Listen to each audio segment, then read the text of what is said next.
I'm Gwendolyn Lewis. It's a great day to see each of you. I'm so excited to be here. Today marks our 10th annual Legal Legends of Color Awards celebration.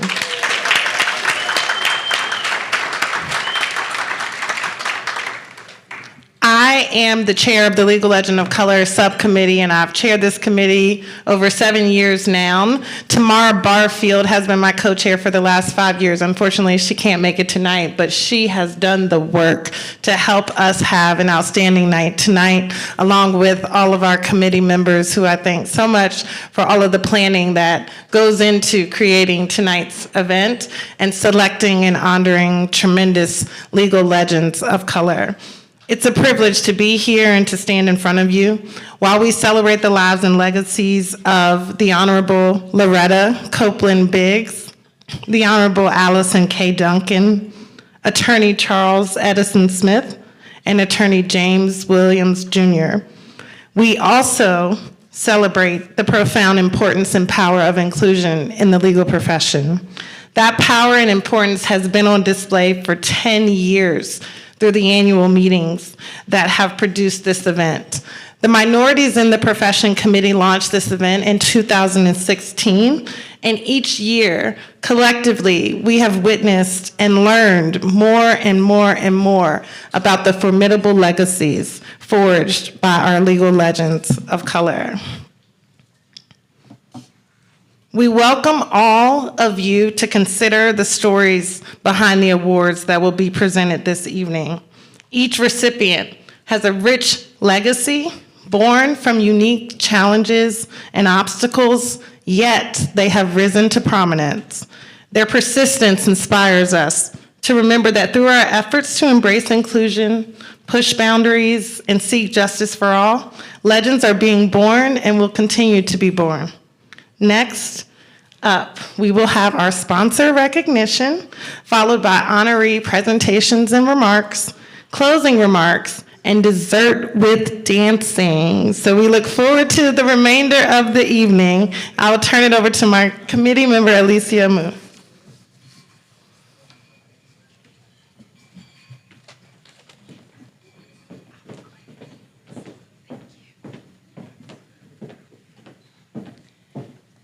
Good evening, everyone. My name is Alicia Amo, and I am a Legal Legends of Color subcommittee member.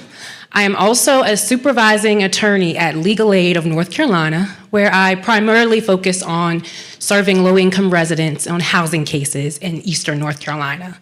I am honored to be here with you all today. We must thank our generous sponsors for their support of this 10th annual Legal Legends of Color Award event. Our presenting sponsor is Buchanan, Ingersoll, and Rooney. Our Legal Legends of Color friend sponsors include Campbell University and Smith Anderson. Our Legal Legends of Color supporter sponsor is Robinson Bradshaw. And our Legal Legends of Color contributor sponsors include Elon Law School and Sharon and Rob Harrington. Thank you to all of our sponsors for supporting inclusivity and empowering ideas, such as the Legal Legends of Color Award event, which serves to elevate the careers and journeys of groundbreaking attorneys of color in our communities. Your willingness to support this event exemplifies your commitment to the work of minorities in the profession. Thank you, supporters of this legendary event this year. Let's give a round of applause to our sponsors.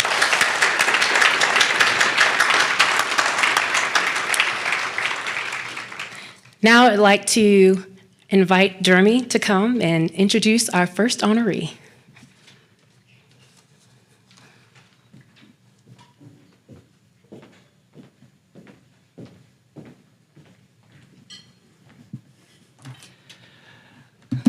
Good evening, everyone. I have the honor of introducing Judge Loretta Biggs.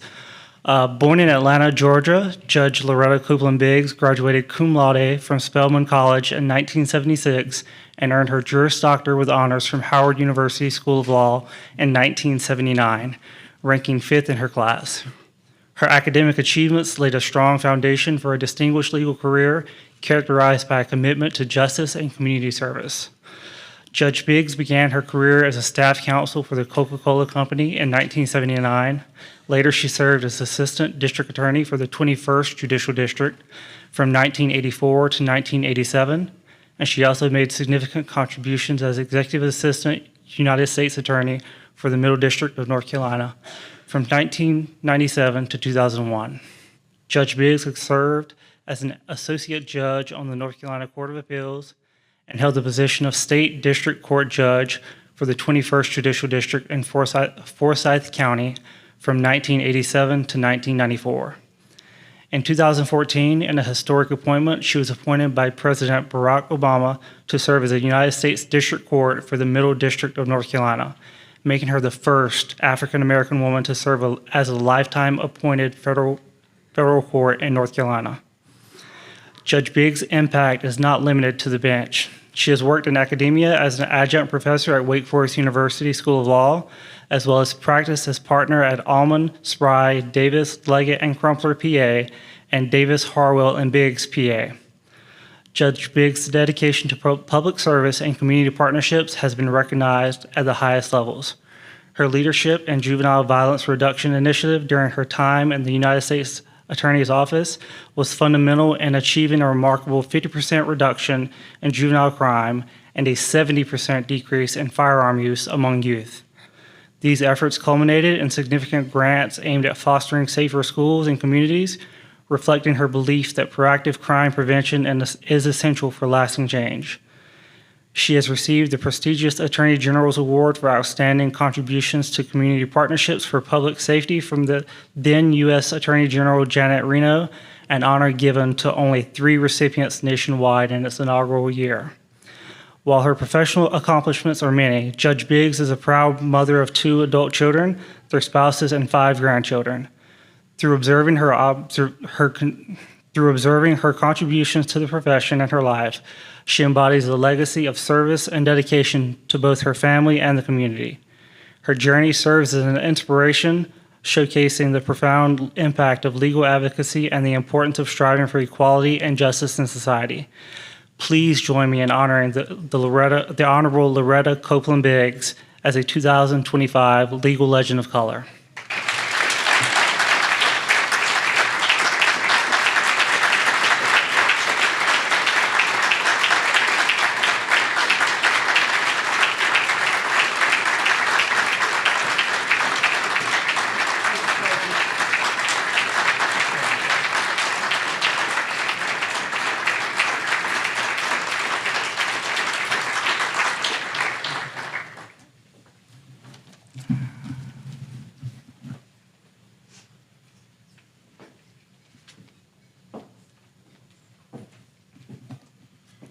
Good evening to all.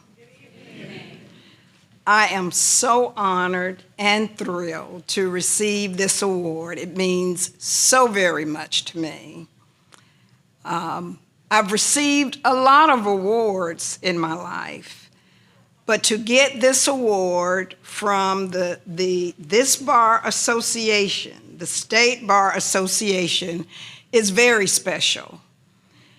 I am so proud to have had the opportunity to serve this state in the way that I was given the opportunity to do. This is not about me, and I don't want to make it about me. It's about opportunities for all of us to contribute to the state of our country, our nation, the world.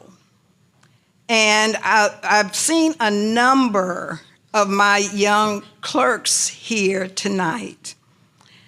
That's what it's all about. Our job, I tell them constantly now, our job is to mold them, to shape them, to help them understand the gifts, the wonderful gifts that they have, and how those gifts can be used to make things better for all of us.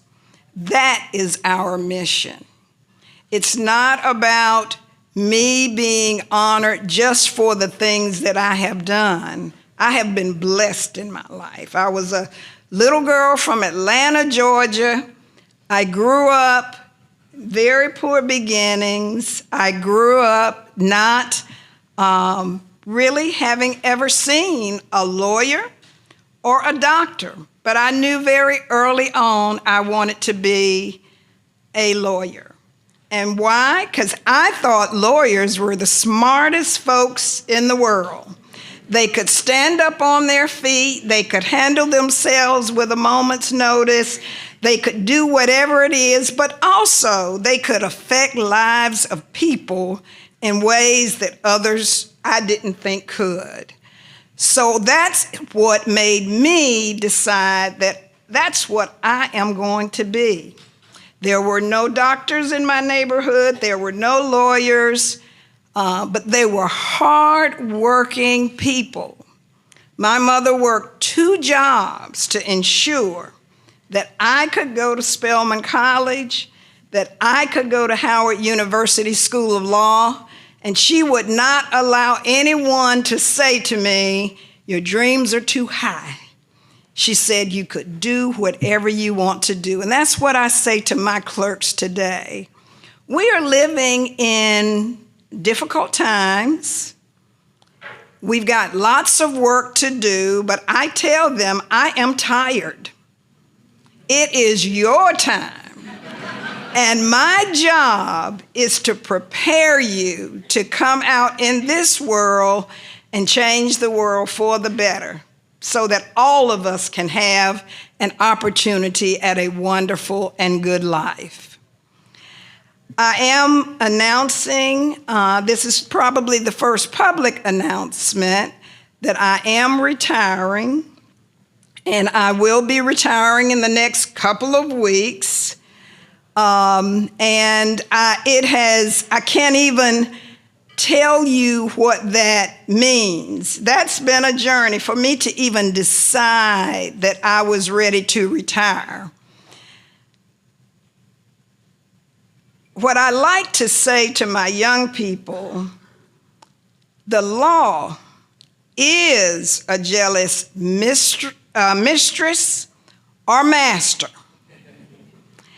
And it's so important that we not only do that job and do it well, but also we have a responsibility to balance our lives. And one of the things I try to tell my young people is you can't be good out here in the world if you don't have things together at home.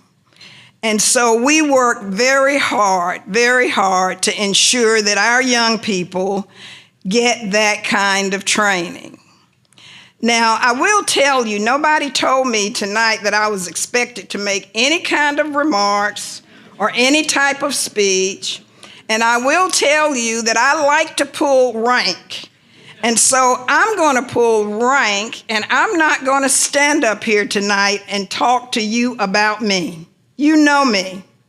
Most of you know me. You know the work that I've done. You know the work that I continue to do and will continue to do.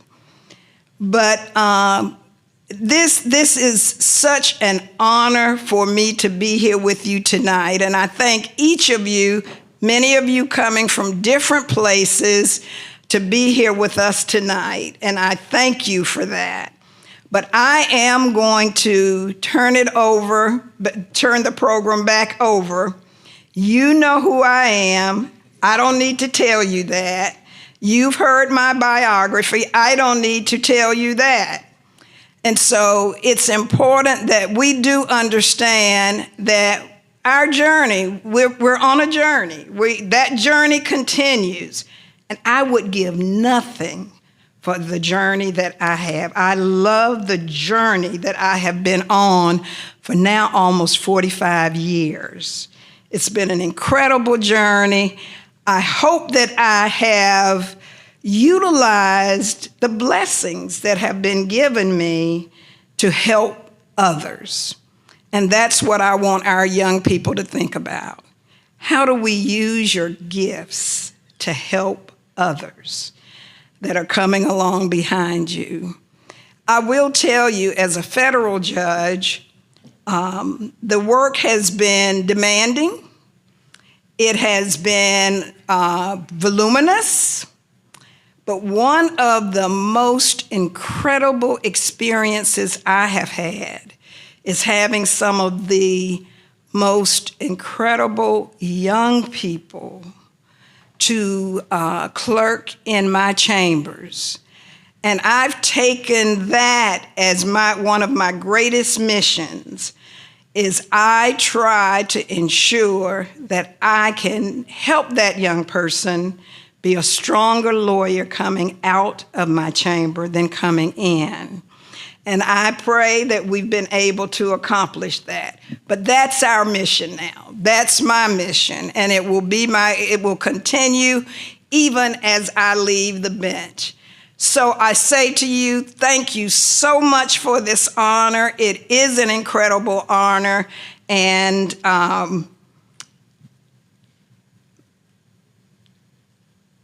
my journey is not over.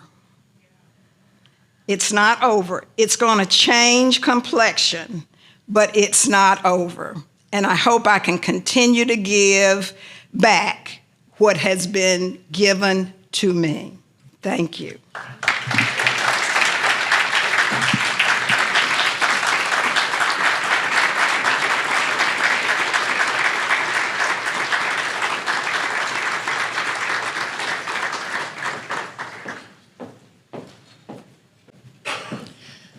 Good evening. I'm Anita Earls, and I serve you as the Senior Associate Justice on the North Carolina Supreme Court.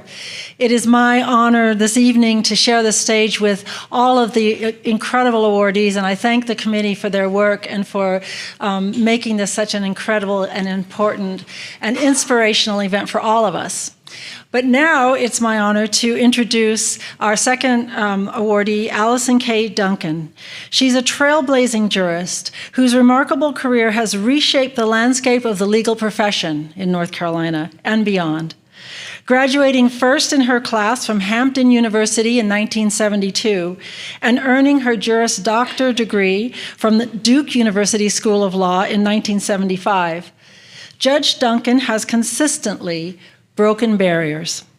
Time and again, she has made history in being the first African-American woman to serve as a judge on the North Carolina Court of Appeals, the first African-American president of the North Carolina Bar Association, and the first African-American woman to sit on the United States Court of Appeals for the Fourth Circuit.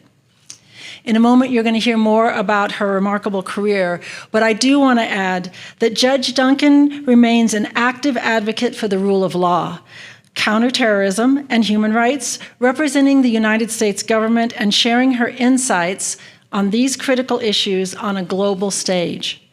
Her legacy is characterized by her unwavering commitment and dedication to justice, equality, and the advancement of the legal profession, making her a revered figure in the judiciary and a source of inspiration for future generations.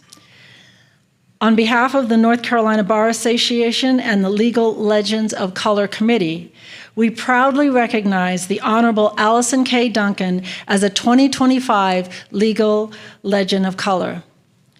Unfortunately, she is out of the country and unable to be with us this evening. She has asked that John Wester accept the award on her behalf and share his remarks. Attorney Wester.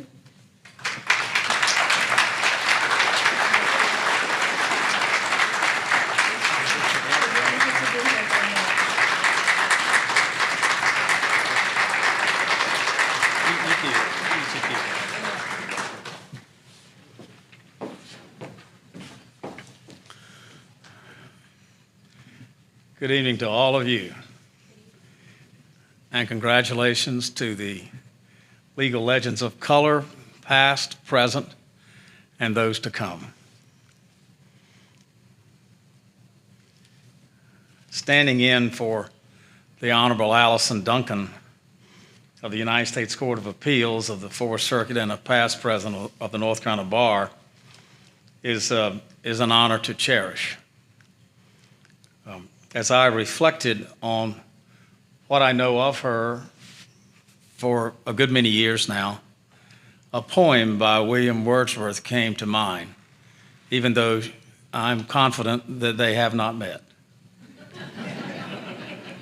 William Wordsworth was disturbed by the advances of the Industrial Revolution and took refuge north of London for a good period and wrote there several poems, including one that I expect most of you remember, Lines Written a Few Miles Above Tintern Abbey.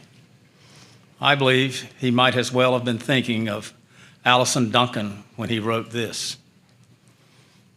I have adjusted it for gender.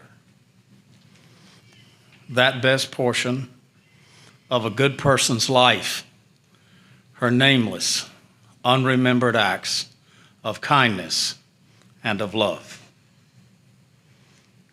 As I share what I share with you this evening, I believe that it will bring home to you why what she has taken on and continues to take on cannot go nameless or unremembered. Were Alison Duncan here this evening, she would provide you just the perfect words with the perfect pitch and cadence.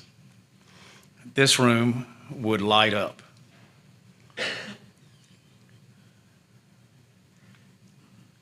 And what a joy it is to take in when she is on hand to light up your room.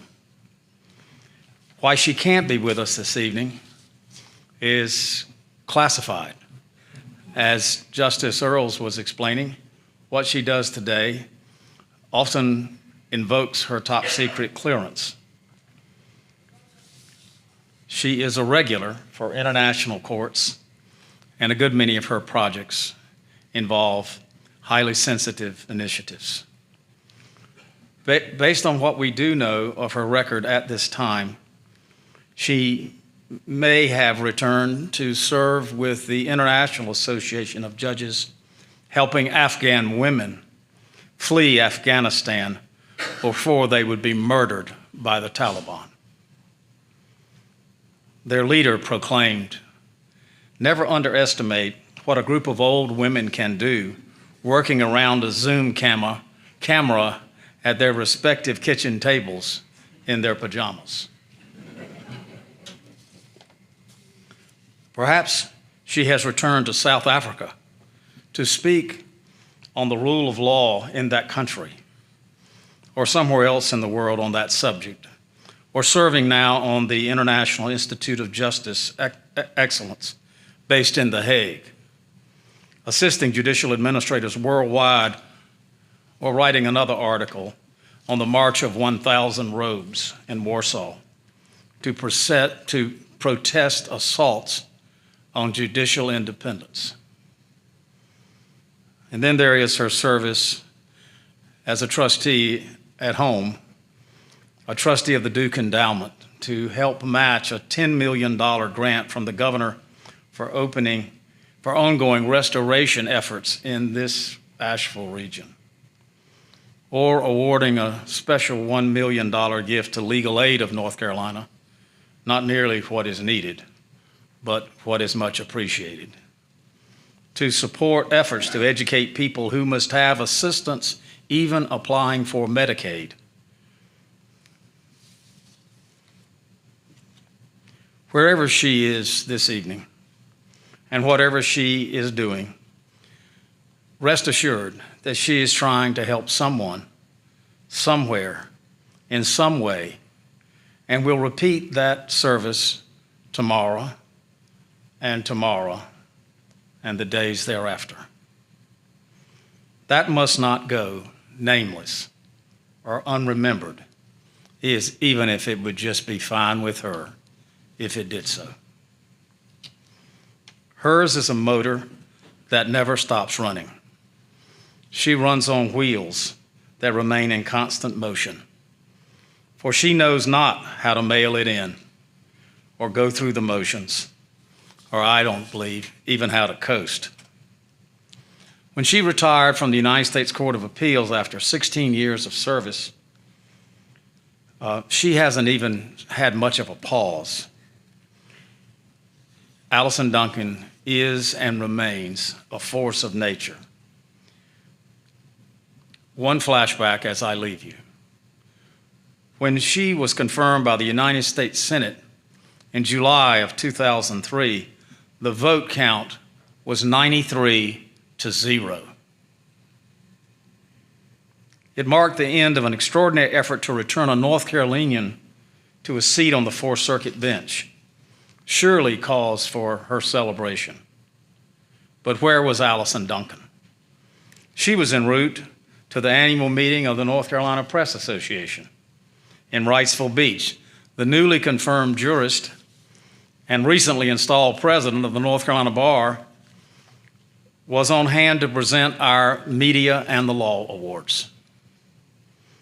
Departing from script, unprovoked and unexpected, the speaker introduced Judge Duncan and announced the outcome of the confirmation vote and congratulated her for earning the support of the United States Senate and the bipartisan support of North Carolina senators, fellow Republican Elizabeth Dole, and Democrat John Edwards. The ensuing standing ovation is forever in memory of all of those who were on hand, including mine. Perhaps it was the only time in history that the members of the United States Senate and the membership of the North Carolina Press Association were united in their belief of anything and their appreciation for anyone. That is the response fully earned by Allison Duncan. It stands for who she is, for what she does, and that is why I am especially honored, and then some, to be with you this evening to accept this honor on her behalf. May God bless all of you.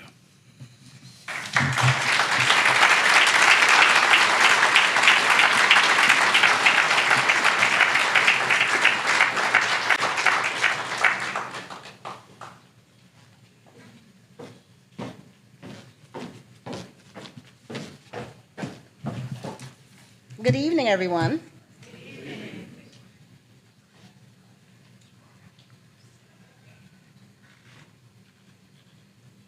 I'm Lakeisha Chichester. I am a Legal Legends of Color subcommittee member, and I'm also the founder of Real Estate SOS, supporting attorneys with complex real estate transactions. Tonight, I'm honored to introduce Attorney Charles Edison Smith. Attorney Smith is a pioneering figure in the intellectual property world. His educational journey began with earning his Bachelor of Science from California State Polytechnic University and a Master's in Industrial and Systems Engineering from North Carolina A&T, where he established the Lindsay and Lutetia Smith Pre-Law Endowed Scholarship, which supports students in obtaining law school admission through various initiatives and covers the cost of patent agent registration costs. He earned his Juris Doctor from Georgetown University Law Center and his Master's of Law from Duke University. Throughout the 1970s and 80s, he was admitted to the bars of California, New York, the District of Columbia, and in 1987, the North Carolina State Bar. In 1973, he made history as one of the first Black patent attorneys in the United States, and in 1982 was only one of 36 Black patent lawyers in the United States. His esteemed career began in the U.S. Patent Office, where he became one of the first Black patent examiners. He held counsel roles at a Fortune 500 company and at a Fortune 25 most important private company. Attorney Smith has lent his legal knowledge to the U.S. Army Corps of Engineers and the U.S. Information Systems Command, gaining recognition as a specialist in government contracting. His career has been marked by trailblazing achievements. As the most senior living Black patent attorney in the nation and the first to practice in North Carolina, Mr. Smith has not only broken barriers, but has paved the way for his future generations. In addition to his legal practice, Mr. Smith's legacy is marked by a steadfast commitment to education and advocacy. In 1979, he began his tenure as Professor Smith at the North Carolina Central University and quickly began innovating. There he established an intellectual property law journal, co-created an initiative that broadened access to legal education for promising candidates who may otherwise have been overlooked, called the Performance-Based Admissions Program. And in 2016, he founded the NCCU Intellectual Property Law Institute, a resource dedicated to serving underserved communities and training minority students in intellectual property law. He also served as its inaugural director. After his extensive tenure in legal education, he rejoined private practice as of counsel at Olive & Olive in Durham, North Carolina. While Attorney Smith calls Durham home, he resides with his wife, his family, and he's especially honored to have his son Aubrey here, who traveled all the way from Thailand to be here with him tonight.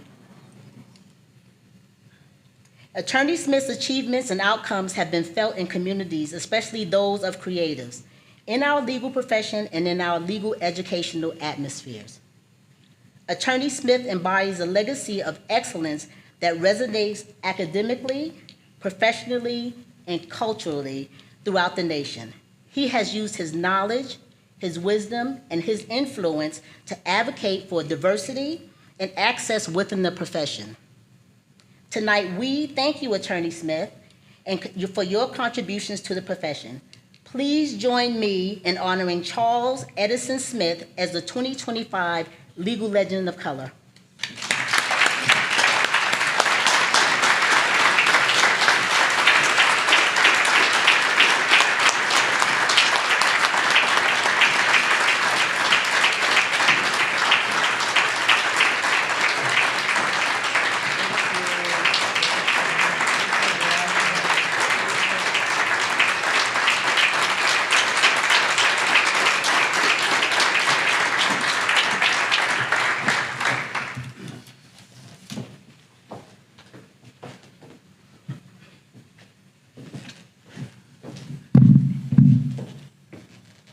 Wow.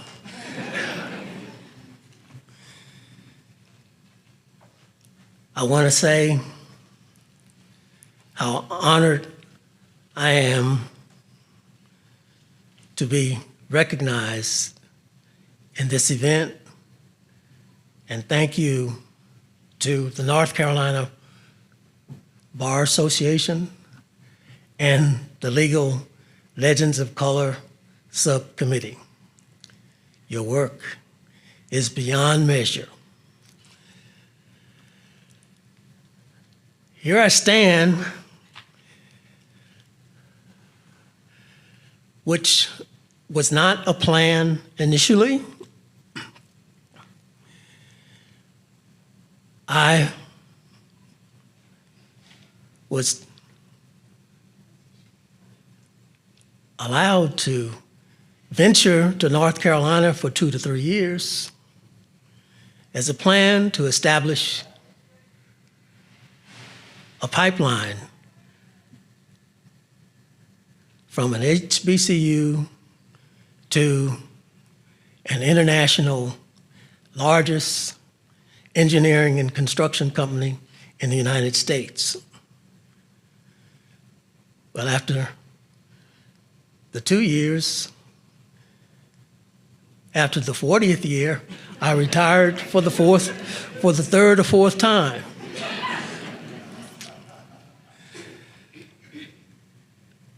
It was a journey that I cherish and have been privileged to have been the mentor of those who became professionals, achievements beyond my ability to have provided them with, and they're looked upon throughout the world.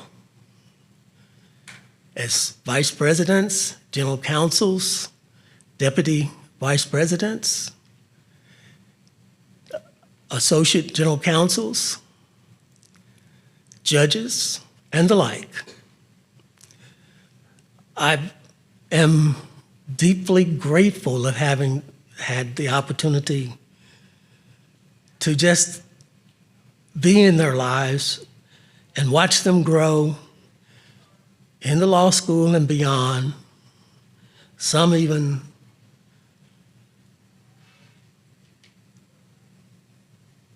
beyond this time on earth. I want to accept this honor partially in memory of those who are not with us.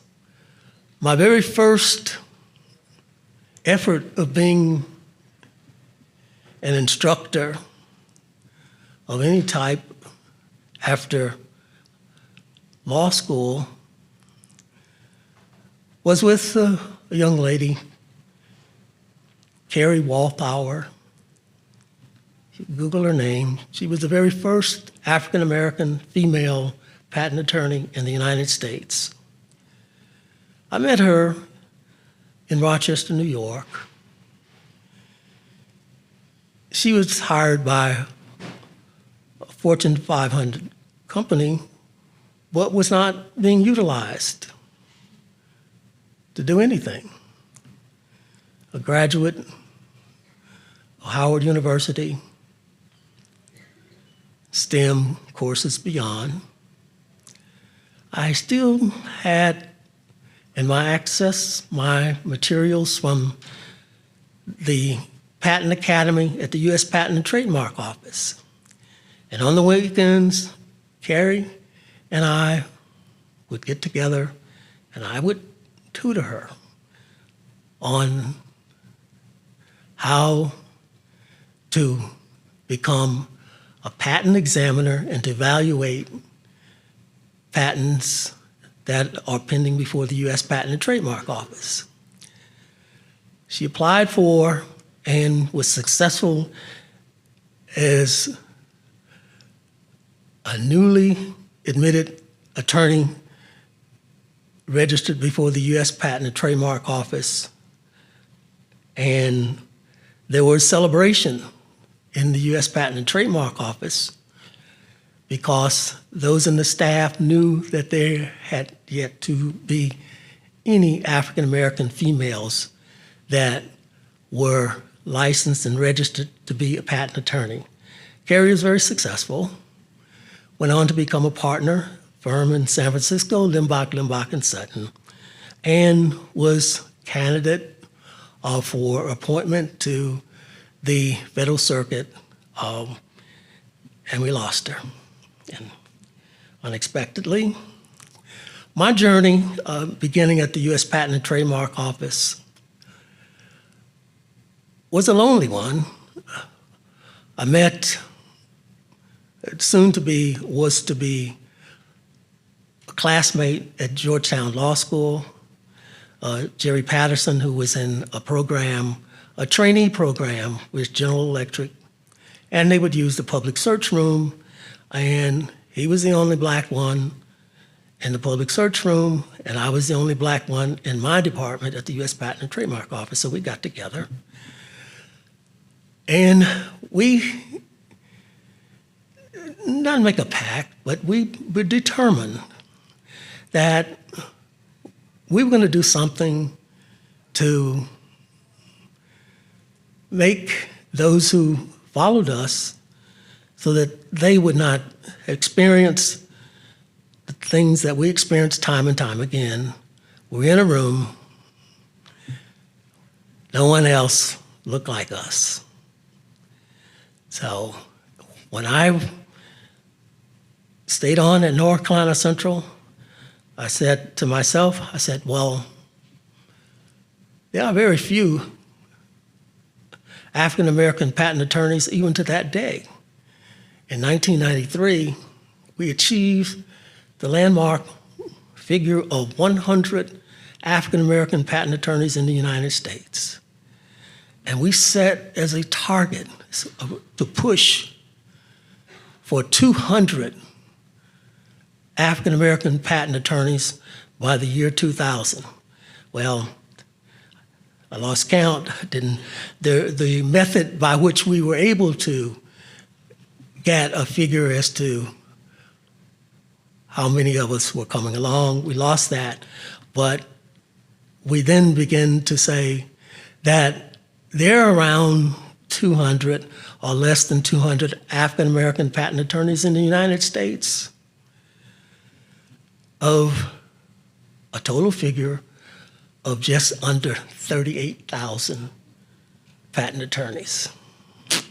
So 38,000 sounds like a large number, but that's a small in comparison to the 1.3 to 1.5 million attorneys in the United States. So, but they have a tremendous job and undertaking because the figure of patents that have been granted in the United States is well over 12 million.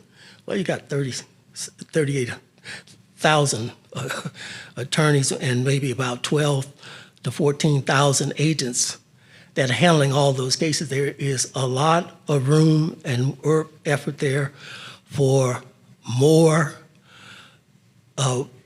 attorneys to do that work. Well, when I came to North Carolina, I was the very first and the only African American patent attorney in the United States, and my goal was to, at the minimum, 5 a year, 5 African American. Well, the number is 12, and I'm looking for the 13th with the next bar exam and the next test. So 12 or 13 doesn't sound like many. But if you look at 12 or 11% of 200, that's 5.5 going to 6% of the African Americans attorneys in the United States, all a product of North Carolina Central University, save one. There was one, my very first research assistant at North Carolina Central was a student at the University of North Carolina, Chapel Hill, and she heard I was there, and so she came over and she became my research assistant. Okay, so that's where we are in terms of the numbers, and you heard, have established the pre-law fund and scholarship at North Carolina A&T. Well, I'm retired 4 times, but I'm gainfully employed still at the firm of Olive & Olive, and there I will be and working toward my next goal. I'm working toward a full scholarship, $10,000 for North Carolina Central School of Law. That's my goal. So, okay.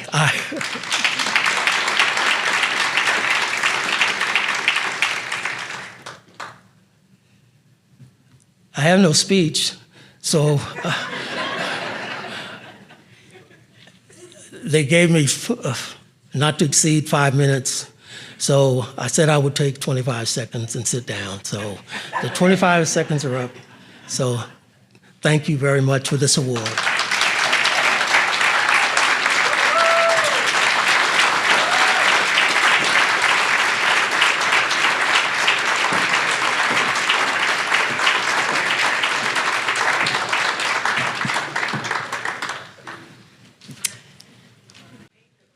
I have the honor of presenting Honoree James E. Williams, Jr. Attorney Williams, Jr., born in Plymouth, North Carolina in 1951, is a distinguished leader and advocate, renowned for his unwavering commitment to justice and equity. He is a double Duke University graduate, obtaining a Bachelor of Arts in Political Science in 1973 and a Juris Doctor in 1979. Mr. Williams has devoted his more than 45-year career to advocating for the rights of the marginalized and driving systemic reform within the criminal justice system. At a very young age, around the time of the Voting Rights Act of 1964, Attorney Williams attended a nonviolent civil disobedience training workshop hosted by the Southern Christian Leadership Conference, which had a captivating keynote address by civil rights attorney Floyd B. McKissick. Attorney Williams shared that it was probably at that moment that the initial thought of being a lawyer entered his mind, and he began thinking about ways that he could contribute to creating this beloved community that Dr. King dreamed of. Attorney Williams has left his mark on the profession as he once dreamed of. He has been a crucial figure in addressing racial and ethnic disparities in the criminal justice system. His work with the North Carolina Advocates for Justice Task Force on racial and ethnic bias led to the establishment of the North Carolina Commission on Racial and Ethnic Disparities in the criminal justice system, a commission which he served as a board member and later as the commission chair. Attorney Williams founded the North Carolina Public Defender Committee on Racial Equity and served as a board member and as its president from 2011 to 2016. His journey to becoming a legend has been impressive. He began his public service career at the Farm Workers Legal Services of North Carolina. He served as the felony chief of the Mecklenburg County Public Defender's Office. He was appointed chief public defender for Orange and Chatham counties, a role he held for 27 years from 1990 to 2017. Then after retiring as chief public defender for Orange and Chatham counties, Attorney Williams continued his advocacy and efforts toward a beloved community that Dr. King dreamed of.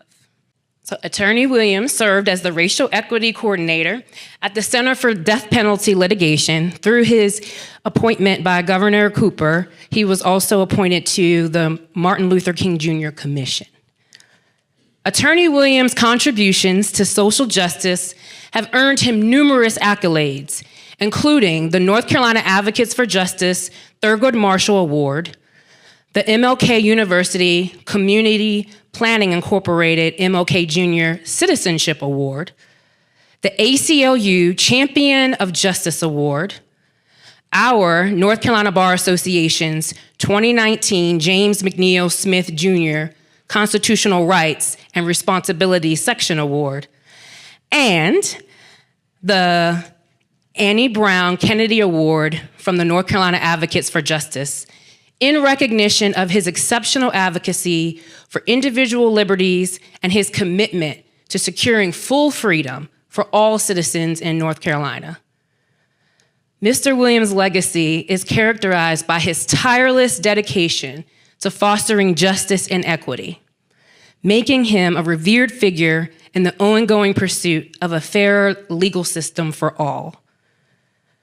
Attorney Williams, you have indeed been relentless in your pursuit of creating a beloved, fairer, and more just community, the one that Dr. King dreamed of. In the way that the civil rights attorney Floyd B. McKissick once impacted your professional journey, your life's work and your passion have impacted generations. Everyone, please join me in honoring Attorney James E. Williams, Jr. as a 2025 Legal Legend of Color.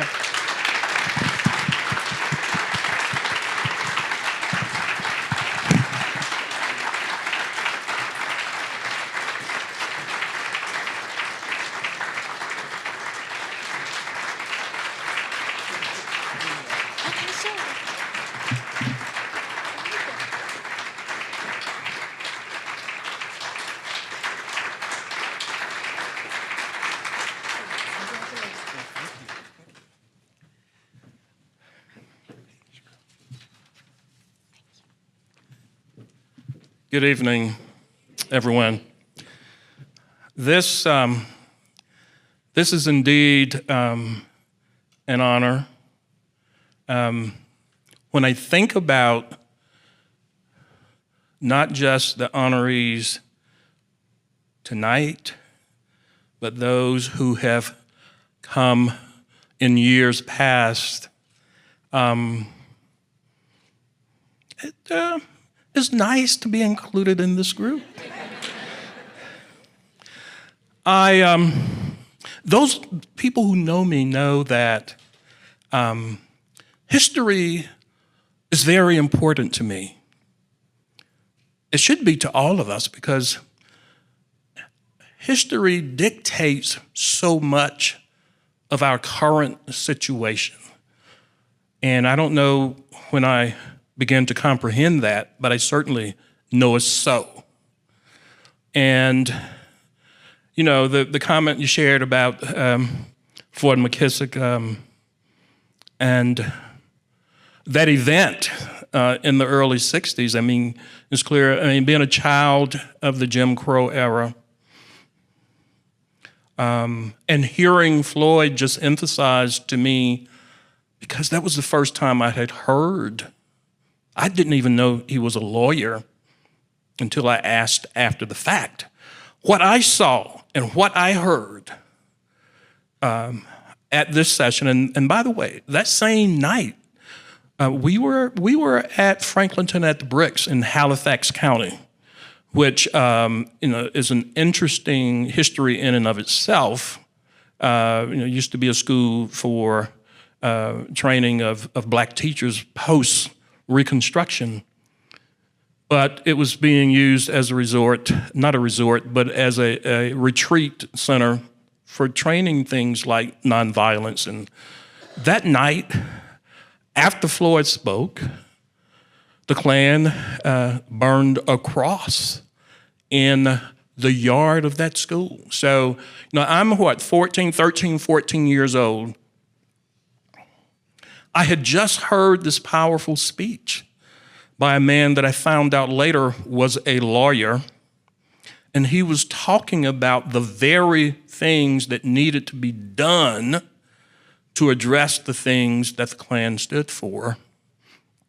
And I had a sense at that time that I wanted to maybe do something like that with my life. I had a sense of the injustices within society, but I didn't know what, at that young age, what one could do. But I saw what Floyd was doing, and that planted that seed.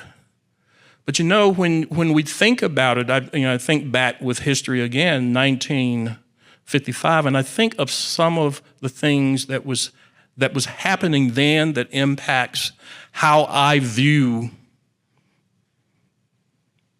and helped sort of impugn to me a sense of what needs to be done and what lawyers need to do. And part of that is to, as the song goes, make them hear you.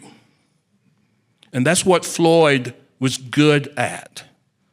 And there are various ways that we can make people hear us. It doesn't have to be through the spoken word. It could be in. But when we are in times of crisis, when people are in need, and I did become a public defender because I knew that there were people in need who needed services of the best, and I wanted to be the best. That was my goal. I wanted them to have the same level of services that someone who had $500,000 who could go out and hire a lawyer could get. And I didn't go into becoming a public defender in 1982 thinking that I would do it for what, Mary Jane? 45 years or so?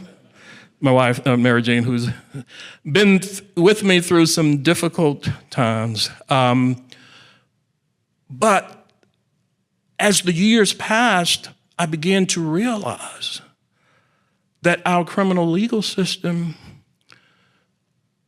impacted basically every right that people like Dr. King and Thurgood Marshall and Fannie Lou Hamer and others were fighting for. And then along comes Michelle Alexander's The New Jim Crow, and that was just like icing on the cake. And so when I think about the lawyers that came before me and those who sort of paved the way for people like me, and there's, even way before Floyd McKissick, there were those who were doing this work. And as I look back upon them, I think they would be good role models for younger generations. I think about people like Irvin Carlisle. I mentioned 1955 and 70 years ago and what was going on 1955 here in the state of North Carolina when the state bar was having public hearings about how the state of North Carolina should respond to Brown versus Board of Education. Brown 2 was decided in 1955. And so they called these eminent lawyers to Raleigh to present their perspective on what should we do. There's this Supreme Court decision that says black kids and white kids should go to school together. What should we do? And a number of lawyers came to Raleigh. They were all white, they were all men. And almost to a person, they said nullification, interposition, or words to that effect. There was one courageous lawyer who stood up, Irvin Carlisle, and I talk about him a lot, who stood up, and I talk about him because, we are, even today, we're in a crisis. Democracy, the rule of law, judicial independence, all of those are in danger. And when I say make them hear you, we have to be heard if we value those things, and we've sworn an oath to protect and defend the Constitution of the United States. It's incumbent upon us to speak up and be heard. And that's what Irvin Carlisle did in 1955. And he knew what was at stake. He knew that he ran the risk of losing friends, of losing business and financial income, and probably even losing the love of some family members when he stood up and said, the special training of members of our profession, we are obligated to stand up and to basically do the right thing here. And he encouraged the leaders of the state of North Carolina to adhere to the Brown decision. Well, of course, his advice wasn't followed, but I mention him because he is the type of person who, when I think about what lawyers should be doing, he comes to mind. And there's so many others. There's so many others that you know about, including people like Julius Chambers and James Ferguson, who, when we moved to Charlotte in, when was it, 1982, I believe it was, Mary? I learned so much. I was inspired so much. I had been out of law school not that long, but what I learned from just observing those courageous lawyers meant so much to me, and it's something that has impacted me and imprinted me, and I still carry with me. But it's what we as a profession, as lawyers, can do to impact our society is what I took from them, and the courage and the willingness to risk. Those of you who know the Chambers story knows what he risked. House being bombed, car being bombed, all those things. But he was trying to help build that beloved community, and I think there's still a need for that today. And so I get back to the theme of making them hear you. There's still that need. And I encourage those who are in the profession, whether you're a young lawyer or whether you are a seasoned veteran, that our society is in need of us today. We need to stand up. We need to be heard. And as the song goes, we need to make them hear us. There's too much at stake, and I've probably gone on too long. I don't have a planned speech, but I could not walk off the stage without, I don't know that it's sounding the alarm, but encouraging us to seriously take note of the circumstances that are before us.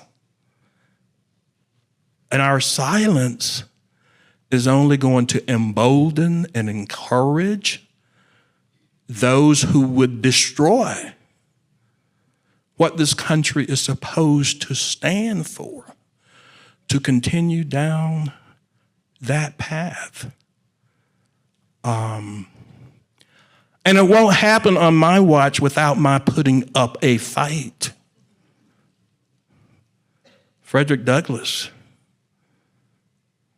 another hero of mine, power concedes nothing without a demand. But he also said, you find out exactly what measure of harm that can be done unto a person and that they will accept. That is exactly what will be done to them. And so we see what's going on. But I'll get off my bully pulpit. I thank you so much. I do really appreciate this award.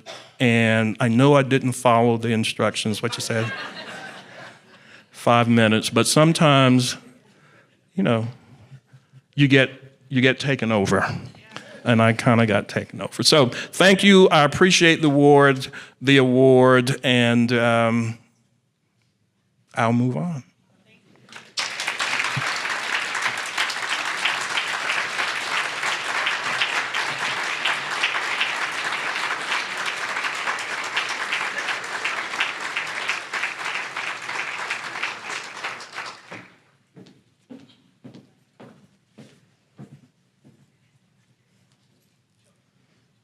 Thank you so much to each of our honorees for your remarks. Please come to the front afterwards with your award so that we may take a photo. Shortly, we should have some ice cream entering the room so that we can celebrate together and dance on the dance floor, celebrating 10 years of Legal Legends. Truly, truly, the tremendous careers and legacies of our legends that have been created and demonstrated in our state really show the power and the importance of inclusion in our profession. I am proud to work with this committee. I am proud to elevate the stories of our legends. I am so thankful. I stand on your shoulders. I walk in your shadows. I am so grateful. Every single one of us, we do this work out of gratitude. So thank you so much for your sacrifices and your contributions. Please celebrate. Please have a great night. DJ, thank you, everyone.